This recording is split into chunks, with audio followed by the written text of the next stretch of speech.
depuis le vendredi. Nous avons vu comment la main de Dieu était visible dans l'église. Amen. Amen.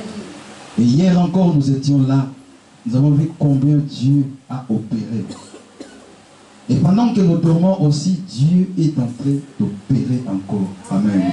Dieu est en train de nous montrer des choses que nous ne connaissons pas. Amen. Amen. Dieu est en train de nous montrer même les combats que nous combattons la nuit. Amen. Amen. Dieu est en train de nous montrer. Mais quand Dieu nous montre ça, Dieu nous montre toujours dans la victoire. Amen. Que nous avons la victoire. Amen. Laissez-moi vous parler ce matin. Il y a de cela 3 ans. Ma femme a dormi. Et elle a commencé à rêver la nuit. Dieu a commencé à lui montrer qu'il y avait des gros serpents ici à Besançon. C'était vers, je pense, Micropolis. Il y avait des gros serpents. Mais l'Éternel a montré que nous étions en train de marcher sur le gros serpent là. Mais ils étaient tous morts. Amen. Amen. Amen. Il y a 3 ans passés. Mais quand Dieu envoie quelqu'un, c'est que Dieu sait le pourquoi il envoie quelqu'un dans cette ville. Amen. Amen. Et la même chose, hier, l'homme de Dieu, il a dormi et Dieu lui a montré qu'il a tué un gros serpent. Amen. Et il y a un blanc qui vient lui dire, regarde comment il est coupé. Amen. Amen. Et regarde comment ce serpent il est coupé. Donc vous avez vaincu. Amen. Vous avez vaincu. Amen. Mais laisse-moi te dire, ta présence ici dans la cité, tu vas bénéficier d'une grâce spéciale. D'une grâce spéciale. Amen. D'une grâce spéciale. L'homme de Dieu, tu peux t'asseoir là. Tu peux t'asseoir là. Ta présence dans cette église, tu vas bénéficier d'une grâce spéciale. Mais ce n'est pas pour rien que tu mets tes pieds ici. Amen. Hier, nous avons dit la vision de cette église. Dieu nous a fait tirer ça dans le livre des Corinthiens. Amen. Dans le livre des Corinthiens, 2 Corinthiens chapitre 6, verset 16 à 18. Amen. Si quelqu'un peut me lire ça vite fait. S'il vous plaît, on lit ça vite fait.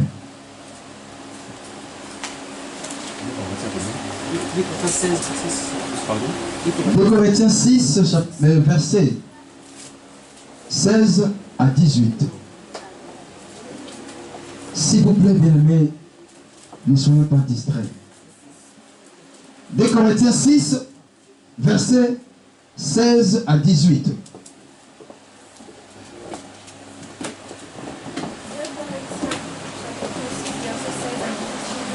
Amen. Tu lis un verset par un verset. Vas-y. Quel rapport y a-t-il entre les temples de Dieu et la maison et les idoles? Quel rapport y a-t-il entre les temples de Dieu et la maison des idoles? Attends, ma sœur. Quel rapport y a-t-il entre les temples de Dieu et la maison des idoles? Mais nous sommes le temple de Dieu. Amen. Amen. Nous sommes le temple de Dieu car nous avons été créés à l'image de Dieu. Nous sommes le temple vivant de Dieu. Continue, ma sœur. Car nous sommes le temple de Dieu vivant. Nous sommes le temple de Dieu vivant. Comme Dieu l'a dit. J'habiterai et je marcherai au milieu d'eux. Je serai leur Dieu. Ils seront mon peuple.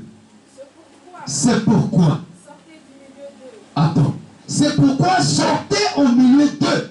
Mais tu dois sortir dans tes blabla. Tu dois sortir dans le mensonge. Tu dois sortir dans l'impudicité. Tu dois sortir dans toutes les choses qui ne glorifient pas Dieu. pour habiter dans la maison de Dieu, pour que Dieu reste ton père et toi tu restes sa fille ou son fils. Amen. Continue ma sœur. Et séparez-vous d'eux, dit le Seigneur. Ce n'est pas dit Papa Ernest, ce n'est pas dit le pasteur Alain, ce n'est pas dit l'apôtre Timothée, mais la Bible dit quoi? Dit l'Éternel. Amen. C'est l'Éternel qui l'a dit dans sa parole. C'est pourquoi sortez au milieu d'eux et séparez-vous d'eux. Mais quand tu es dans cette église, tu dois te séparer du péché. Amen. Quand tu es dans cette église, dans cette vision, quand tu fais partie de cette vision, tu dois te séparer du monde. Quand je dis le monde, donc le mal. Amen. La Bible dit, tous ceux-là qui sont conduits de l'esprit sont fils de Dieu. Ici, on se conduit de l'esprit de Dieu. Amen. Ici, on laisse l'esprit de Dieu nous conduire. Et comme l'esprit de Dieu nous a conduits, l'esprit de Dieu nous a montré des choses. L'esprit de Dieu nous a fait du bien. Et c'est pourquoi, bien aimé, Dieu nous a envoyé encore son serviteur. Amen. Amen. Amen. Et nous avons vu combien Dieu l'a utilisé. Nous avons vu comment Dieu l'utilise. Bien aimé, profite de la grâce à laquelle le pasteur Ernest est venu avec. Si tu profites de cela, bien aimé, demain tu seras autre chose. Amen. Demain tu seras autre chose. Il nous a amené une parole puissante, une parole qui bénit, une parole qui restaure. De la désolation à la restauration. Hier, j'ai rigolé avec mon frère Caleb à la maison. Je dis, mais quand Lazare est sorti comme ça, bien aimé, Jésus a dit encore que déliez-le. Amen. Et tous ces oncles-là qui avaient déjà pris ses habits, ils ont commencé, mais si on va enlever tout ça là maintenant, on va enlever. Mais sa veste que j'avais prise, je dois redonner. Amen. C'est pourquoi ce matin, bien aimé, Jésus dit encore, nous devons être déliés. Amen. Nous devons être déliés. Amen. Nous devons être déliés afin que, bien aimé, toutes les choses que même la famille, les amis, la société avaient pris pour toi, bien aimé, ils doivent te restituer ça, bien aimé. Amen. Car tu seras libre. Amen. Et c'est pourquoi nous avons chanté ici, peuplés. Nous sommes libres. Amen. Le pasteur Ernest nous a amenés dans une dimension, mais tu ne peux pas résister. Tu vas dire seulement que je suis libre. Amen. Amen, Église. Amen, Église. Amen, Église. Amen, Église. Amen, Église. Donnez-moi une amen. Donnez-moi une amen. Donnez-moi une amen. Ça monte, amen. Amen. Amen. Amen. Amen. Et sans plus tarder, je vais inviter l'homme de Dieu. Le pasteur Ernest va encore nous conduire. Amen. Que Dieu nous bénisse. Amen. Est-ce qu'il y a quelqu'un qui est béni dans ce lieu? Est-ce que nous pouvons dire amen comme des gens qui mangent des yogourts? Amen. Gloires et louanges. Alléluia.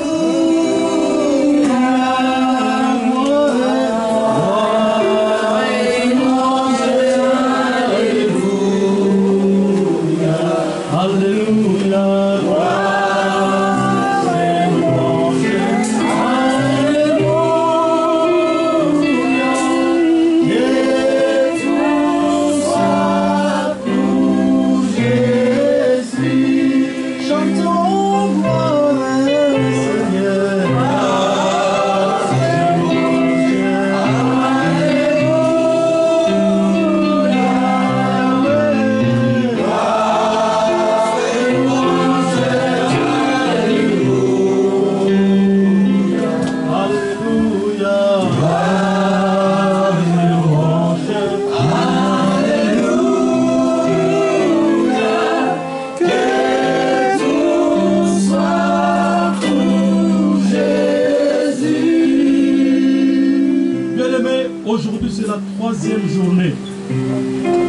troisième jour, c'est le jour de la résurrection. Jésus. La Bible déclare, Lazare a fait 4 jours. Il fallait que les hommes enlèvent la pierre. Et Jésus crie. Et Lazare est sorti du tombeau. Mais le troisième jour, c'est le jour de la résurrection. Jésus est sorti du tombeau sans l'aide d'un homme. La Bible dit Marthe, Marie de Magdalene, ils sont allés voir au tombeau. Ils ont vu la pierre déjà enlevée. Ils ont vu un ange qui dit pourquoi cherchez-vous celui qui est mort parmi les morts? Aujourd'hui, c'est le troisième jour. Nous avons commencé le vendredi, le samedi. Aujourd'hui, c'est le troisième jour. Aujourd'hui, c'est le jour de la résurrection. Au nom puissant de Jésus, je déclare cette parole. Tout ce qui était mort dans ta vie, aujourd'hui, Dieu n'a pas besoin de passer devant ton père, ni devant ton oncle, ni devant un médecin, ni quiconque que ce soit. Dieu vient maintenant lui-même pour ôter tout ce qui est devant toi, pour te sortir du tombeau et te donner la vie. Parce que c'est la résurrection, l'œuvre de la croix, l'œuvre de la croix nous amène la résurrection, la paix, la différence, la restauration. C'est la raison pour laquelle cet après-midi, comme c'est le troisième jour, je déclare que le Dieu Tout-Puissant aille même dans les lieux pointrés dans ton pays, même s'il y a intérêt au Brazzaville, je ne sais pas moi où, Dieu sait qu'il va là-bas pour prendre ton âme, pour prendre ta vie, pour prendre ta santé, pour prendre ton marital, pour prendre ton mariage, tes dossiers, et qu'il amène en haut, et que tu vives la même puissance de Dieu, et que tu vives la résurrection, parce qu'il est Dieu, il est le Dieu suprême, il est le Dieu tout-puissant, on l'appelle Jésus-Christ, c'est lui qui est élevé, il est au-dessus des magiciens, au-dessus des sorciers, au-dessus des marabouts, même des juges, même ton président, Jésus est élevé au-dessus. C'est la raison pour laquelle nous acclamons ce Dieu. Nous acclamons Jésus de Nazareth parce qu'il est Dieu. Il est le Dieu tout-puissant, béni soit ton nom parce que tu es Dieu. Il est le roi des rois, le Seigneur de gloire. Béni soit ton nom parce que tu es Dieu. Amen. Amen. Que le Seigneur vous bénisse. Bien aimé, quand je déclare ces paroles, ça sort de mon cœur, dans mes entrailles. Amen. Et je mets Dieu en défi. Amen. Vous savez, Dieu est Dieu. Dieu est donné la parole, c'est pour l'accomplir. Donc je n'ai pas peur de le dire. Je sais que Dieu va accomplir ça. Amen. Parce que le troisième jour, c'est le jour de la résurrection. Amen. Amen. Bien aimés, nous étions bénis, nous sommes bénis et nous serons bénis avec Dieu. Amen. Nous étions ici depuis le vendredi. Nous avons vu ce que Dieu nous a enseigné, le Saint-Esprit nous a parlé. La Bible dit de la désolation à la restauration. Amen. Amen. Le monde vit dans la désolation, mais il n'y a pas de solution, n'est-ce pas? Donc vous vivez dans la désolation. Il y a des gens qui vous accompagnent, il y a des gens, des psychologues qui sont là.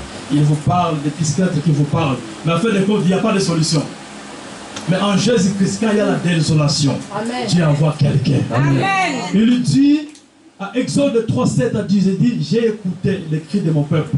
Je vis leurs souffrances. Il dit, Moïse, va, viens. Moïse était en train de faire des brebis. Il dit, quitte la vienne. Va en Égypte. Amen. Amen. Mais pourquoi Dieu n'est pas descendu lui-même? Parce que Dieu, il est puissant. Il le fait. Quand il descend, les gens meurent. Il a besoin d'un homme qui a le même langage que toi. Un homme qui mange le foufou comme toi. Un homme qui a une voiture comme toi. Un homme qui parle comme toi. Et Dieu utilise cet homme. Et Dieu appelle, dit, Moïse, viens, va. Je vais utiliser toi, va, tu vas délivrer ce peuple. Et Moïse est allé, amen. Amen. Moïse a accompli la parole de Dieu. Et le peuple était sorti de la malédiction.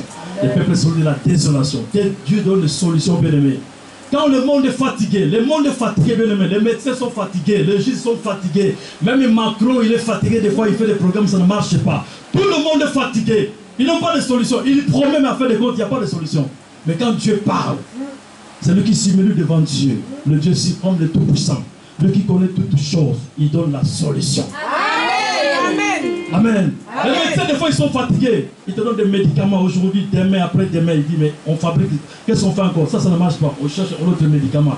Ça, ce sont les médecins. Ils sont fatigués. Mais Dieu, c'est Jésus-Christ de Nazareth. Amen. Amen. C'est lui, quand tu es devant lui, quand tu viens devant lui, il est la lumière. Vous savez, la Bible dit, Dieu dit que la lumière soit. Amen. Amen. Seigneur Dieu, que toute ténèbre dans la vie de cette jeune fille qui est fille d'Abraham. Elle a toi la bénédiction au nom de Jésus. Par le pouvoir qu'il m'a donné en tant que ton serviteur. Tu m'as ramené dans ce lieu parce que tu savais. Je proclame cette parole avec foi. Au nom puissant de Jésus, que ses oreilles s'ouvrent. Que le nerf soit délié. Que son ventre reçoive la vie maintenant. Au nom puissant de Jésus. Tout ce qui s'est levé contre cette dame. Au nom puissant de Jésus. Je chasse tout esprit qui est pris possession de ce corps. Qui rentre dans ce corps, qui prend soin et qui commence à grandir. Tu dis que c'est mon corps. La Bible me dit que ce corps est le temple du Saint-Esprit de Dieu. Toi, je t'ordonne maintenant, au nom puissant de Jésus, de libérer cet corps, de libérer cette âme, là où il était dans le prison. Que la prison soit brisée. Que cette âme sorte du tombeau au nom puissant de Jésus. Seigneur Dieu, mes mains que j'ai posées, la Bible dit qu'il fait de tes serviteurs de flammes de feu, que le feu entre dans ses corps, qu'il prenne toute manigance du diable, tout ce que le diable a semé dans ses corps. La Bible me dit, toute plante que mon père n'a pas semée sera déracinée. Je commence à les déraciner maintenant, au nom puissant de Jésus. Et tu me donnes encore le pouvoir. Dans Jérémie chapitre 1, verset 10, la Bible dit, je te donne le pouvoir d'abattre, de déraciner et de planter. Je commence à déraciner. Je commence à déraciner dans la racine. Tout ce que tu n'as pas semé, je plante la délivrance. Je plante papa la délivrance dans la vie de cette femme. Au nom puissant de Jésus. Amen, amen, amen, amen. J'attends pour le Seigneur. Et hier, nous avons vu, il y a la malédiction, la désolation qui est liée au péché, qui est liée aux circonstances. Et nous avons vu que nos pères ont péché. Ils sont morts. Et nous, maintenant, nous subissons les conséquences de leur péché. Amen. Amen. Nos pères ont touché dans différentes sortes de fétiches. Notre père, votre grand-père était un magicien. Il fut un sorcier dans la famille. Il était quelqu'un qui utilisait des fétiches. Il a sacrifié toute la famille. Lui, il est mort. Il ne s'est même pas repenti, mais la lignée, la malédiction suit. Amen. Amen. Nous avons vu que la Bible dit, nos pères ont péché. Lamentation 5, 7. Nos pères ont péché, ils sont morts. Et nous subissons les malédictions qu'ils ont causées. Et la Bible dit même, il n'y a même pas une main qui peut nous guérir. Ce sont des enfants qui criaient. Mais aujourd'hui, il y a une main puissante. Le Dieu, main puissante de Dieu qui agit. Dieu ne demande pas la permission ni de ton père ni de ta mère. Quand il décide de le faire, il le fait. Amen. Il ne passe pas par les gens. Il le fait parce qu'il est Dieu. Le jour de la résurrection de Jésus, personne n'a ôté la pierre, mais c'est lui qui a agi parce qu'il est Dieu. Et aujourd'hui, bien, nous allons voir la fin de toutes choses. Amen. Amen. Amen. Et cette fin, bien aimé, je vous dis, demain ce lundi, moi je vais quitter ce lieu. Je vais rentrer aujourd'hui ce soir. À partir de demain, lundi, il y aura une nouvelle vie qui va entrer dans votre vie. Amen. Je le confesse et je le déclare. Amen. Si c'est réellement le Dieu qui m'a oué en tant que serviteur, et il m'a mené dans ce lieu, je déclare cette parole. Aussi longtemps que je suis vivant, et le ciel est témoin. Tout ce que nous avons déclaré durant ces 3 jours, vous le verrez à partir de demain lundi. Amen. Vous verrez des changements dans vos vies. Amen. Vous verrez le miracle qui vont vous accompagner. Amen. Vous verrez des choses que le monde ne peut pas imaginer. Amen. Vous verrez des choses que le monde ne peut pas imaginer. Amen. Et je déclare cette parole, je mets le ciel témoin. Amen. Et je mets la terre témoin. Les gens vous verront et les gens vous témoigner ce que Dieu fera dans votre vie. Parce que Dieu. Amen. Moi, je ne savais même pas qu'un jour je serai dans ce lieu. Amen. Et prêcher pour la désolation. Je ne savais même pas ça. Mais dans le plan de Dieu, c'était tout écrit. Amen. Et Dieu attendait que le jour J. Et voilà, aujourd'hui, je suis là. Dieu a mené mes pieds. Quand Dieu fait déplacer quelqu'un, ce n'est pas pour venir visiter Besançon. Non. Je suis venu pour que le bébé ait la vie. Amen. Que la vie entre dans vos vies. Amen. Parce que Dieu a besoin de quelqu'un. Et Dieu est passé pour moi. Amen. Pour vous faire du bien. Et vous le verrez s'accomplir. Amen. Prenons nos Bibles dans le livre d'Ézéchiel. Ézéchiel 37.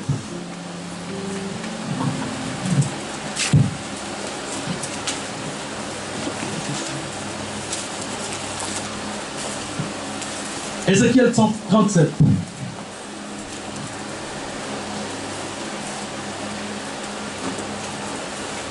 Nous lisons le premier verset jusqu'au 14.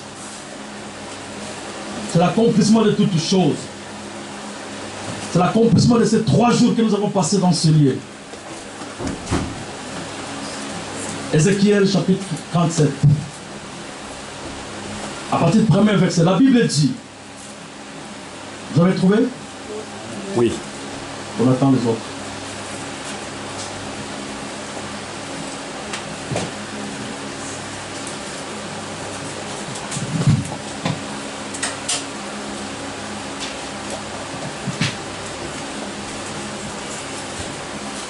Ézéchiel chapitre 37, le verset 1. La Bible dit: la main de l'Éternel fut sur moi.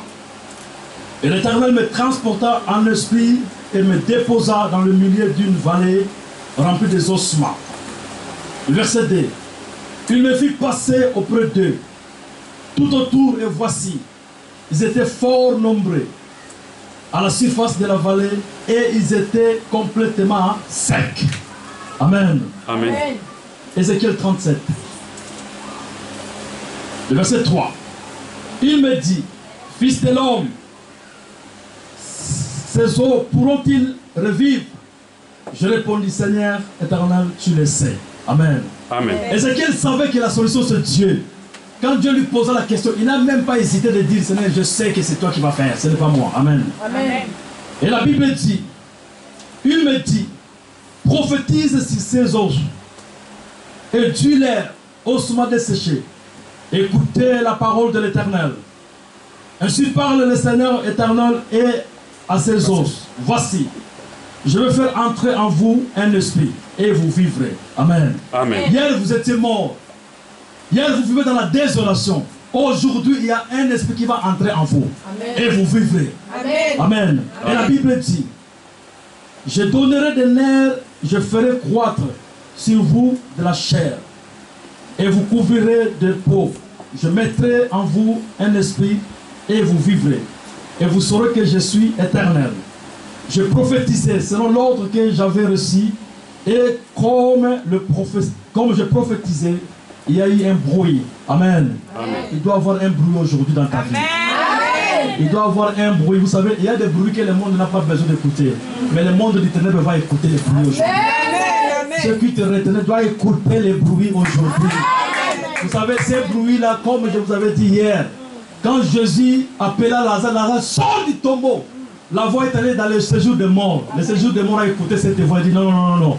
Cette voix-là, on ne peut pas retenir ça. Lazare sort. Il y a quelqu'un qui te réclame. Et Lazare est sorti. Les gens écoutaient seulement Lazare. Jésus a dit: Lazare sort. Mais l'écho de la voix de Jésus quand il est allé dans le séjour des morts, ça bouleversait toutes choses là-bas. L'esprit de mort lui dit: oh, Lazare.